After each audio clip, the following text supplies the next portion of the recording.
Olá, pessoal, tudo bom? Tô entrando aqui rapidamente para dar uma dica para vocês, rapidinho. Porque eu tava agora conversando com o professor Eduardo, professor do SERS, meu amigo, delegado federal aqui em São Paulo, sobre essa aplicabilidade ou não do princípio da insignificância aos crimes ambientais, que o STF decidiu agora nesse informativo 845. Nós tivemos 2 HCs apreciados pelo ministro Dias Toffoli, que era o relator, e ele entendeu pela inaplicabilidade do princípio da insignificância. Então, como está surgindo uma dúvida, né, entre os juristas, entre os professores, entre os concurseiros e também os OABeiros, né, que a gente fala, resolvi fazer essa live rapidinha para sanar algumas dúvidas, porque veja, crimes ambientais é um ponto tanto da disciplina da legislação penal extravagante, tanto que eu estou escrevendo um livro, aliás, comentando essa lei no volume 2 da legislação penal extravagante da editora Armador. Estou até aqui me aprofundando com 2 criminalistas de mão cheia, o Luiz Flávio Gomes e o Silvio Maciel, que escreveram esse livro, que é sensacional para quem está prestando concurso. Eu até indico esse livro, principalmente para quem está estudando para magistratura federal. Ele aborda vários temas sobre crimes ambientais federais. E eu estou escrevendo os comentários para a legislação penal extravagante da editora Armador, que vai ser publicado, creio que em junho do ano que vem, uma vez que o volume 1 ainda não foi publicado. Eu escrevi sobre crimes contra a ordem tributária. Creio que até o final de janeiro já teremos esse volume 1 publicado. Mas eu estava conversando hoje com meu amigo, o professor Eduardo Fontes, e no caso que me convidou para escrever 2 livros de temas controvertidos da editora Armador, tanto de direito ambiental como direito tributário, que vocês sabem que eu sou professora dessas 2 áreas. Direito ambiental, ele é bem amplo, né? E a gente estava conversando, e ele me perguntou o que eu achava sobre esse julgado, o julgado dos 2 HCs, dos 2 habeas corpus que o ministro Dias Toffoli julgou. Pois bem, depois de ler bastante sobre essa decisão, eu tenho o entendimento de que o STF ele não modificou o entendimento dele ainda.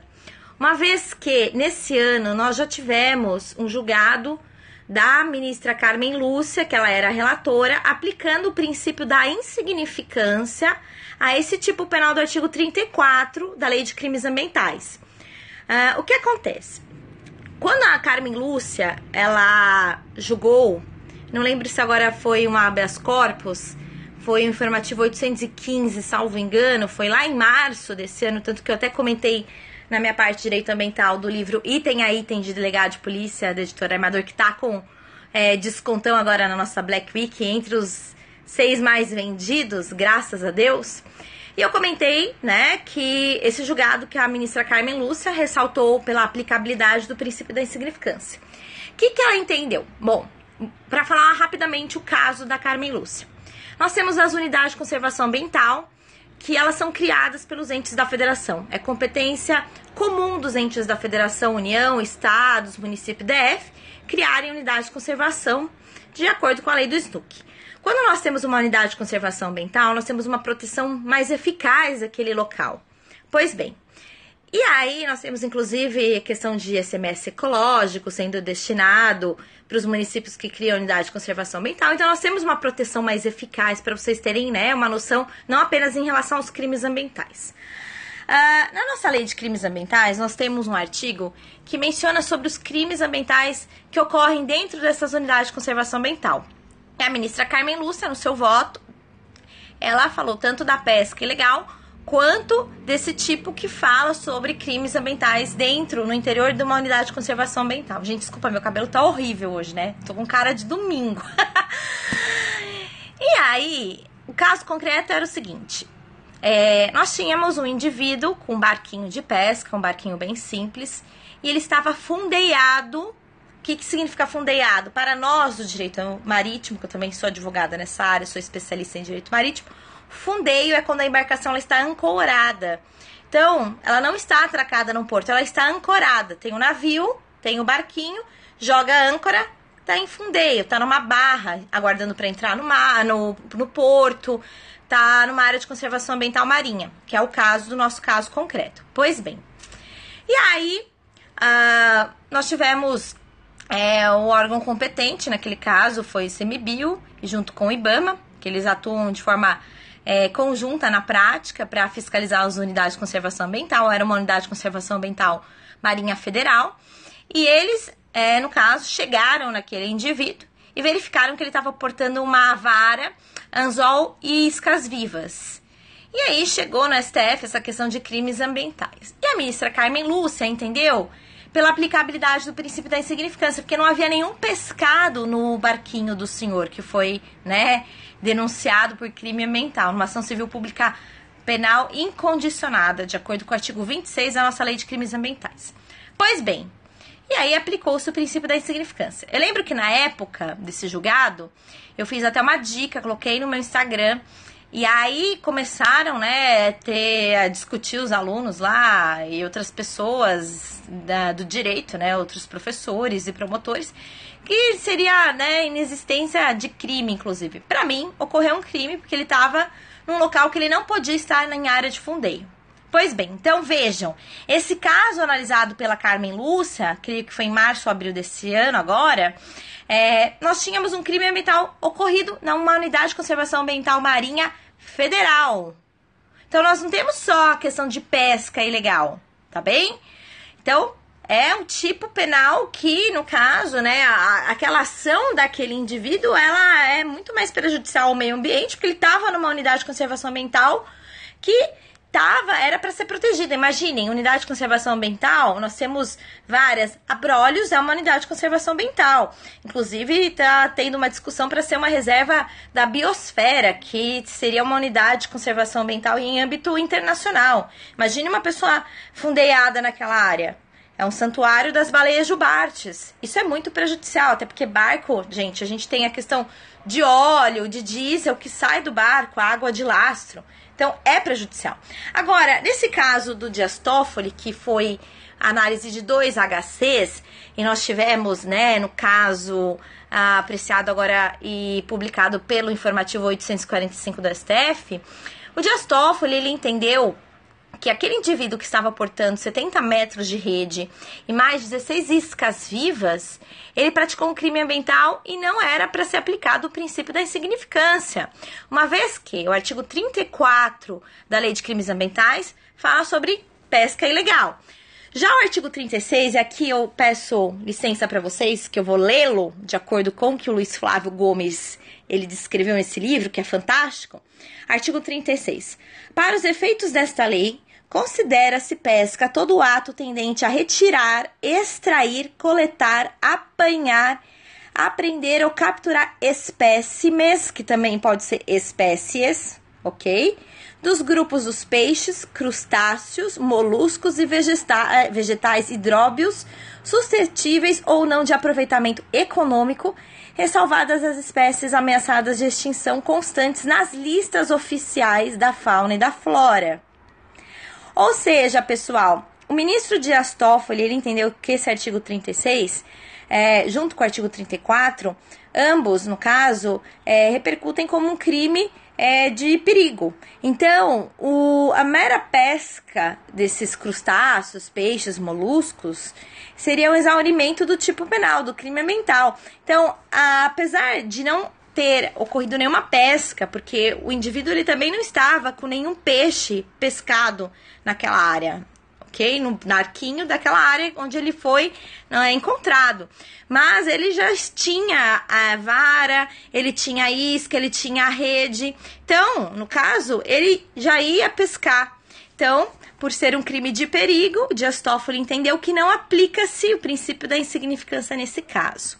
Vejam, Dias Toffoli agora está na segunda turma. Antes era a ministra Carmen Lúcia. Então, são 2 julgados da segunda turma do STF. Um de março, abril de 2016, não recordo agora a data, e outro de agora. E aí, mudou o entendimento ou não? Na minha concepção, não. Por quê? Nós também temos a jurisprudência do STJ, que aplica o princípio da insignificância aos crimes ambientais. Temos várias jurisprudências de 2014, 2015, 2016. Lembro que de 2014 tem uma jurisprudência, no caso de um RESP proveniente do Rio Grande do Norte, que falava sobre manter duas aves em extinção no ambiente doméstico. Isso é muito comum no interior daqui de São Paulo. Eu tô falando aqui do litoral, mas eu sou de uma cidade que chama São Pedro, no interior de São Paulo, que tem 40 mil habitantes. A minha cabeleireira tem um papagaio e tem uma maritaca, o louro. Então eu conheço o louro desde criancinha. E ele nunca foi maltratado. Imagine, tirar um louro do ambiente doméstico e colocá-lo na natureza. Ele não sobrevive 5 minutos. Então, quando o animal ele não tem indícios de maus tratos, no caso o louro, por exemplo, o STJ entende pela aplicabilidade do princípio da insignificância, que é o que ocorreu lá no Rio Grande do Norte, desse RESP que foi apreciado em 2014. Então, aplicou-se o princípio da insignificância. Lógico, tem que verificar o caso concreto. Imagine, você mata um tatu-bola que está em extinção. Isso, para mim, no caso, não é aplicável o princípio da insignificância. Se ele está dentro de uma unidade de conservação ambiental, se é um crime de caça ou de maus tratos a um animal, então, tem que aplicar o tipo penal, não aplica-se o princípio da insignificância, é um crime ambiental. Agora, em relação ao que o Dias Toffoli, ele entendeu, data vênia, eu compreendo que aplicava-se ali naquele caso, é passível de se aplicar o princípio da insignificância, seguindo o entendimento da ministra Carmen Lúcia. Então, assim, pessoal, amanhã eu vou fazer uma transmissão ao vivo no Amo Direito, no Periscope do Amo Direito, já tô convidando vocês. Apesar de ser para a prova de delegado de polícia do Pará, Banca Funcab, eu recomendo para todos que estão estudando direito ambiental, que ainda é uma disciplina pouco explorada.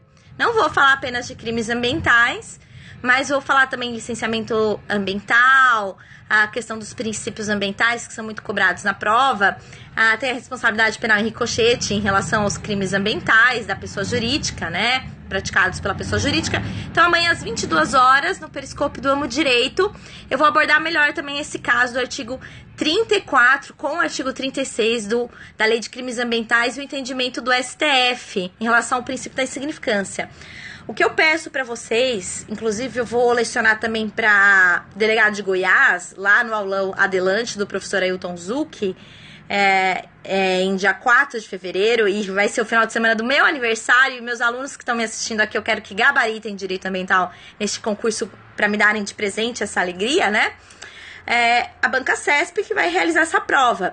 E vejam, CESP gosta de cobrar jurisprudência recente. Então, pode ser que a Banca CESP cobre que, de acordo com o entendimento do STF, uma vez que a Banca CESP ela cobra entendimentos recentes e geralmente ela não cobra os entendimentos consolidados, ela quer saber se você está lendo os informativos do STF e do STJ, aí sim, a gente põe que não aplica-se o princípio da insignificância para a pesca ilegal, por causa desse entendimento no informativo 845. Mas tomem cuidado, porque bancas que cobram entendimento consolidado, creio que não irão cobrar essa posição, já que é uma posição da segunda turma.